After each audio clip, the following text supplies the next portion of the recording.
Hi, I'm Elise and welcome to the CosBond workshop.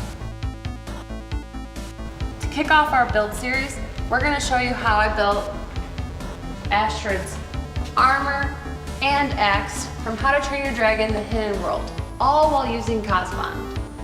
If you haven't heard, CosBond has a line of instant adhesives specifically made for all costume builders. Their adhesives have a super strong instant hold without any of the fumes or mess.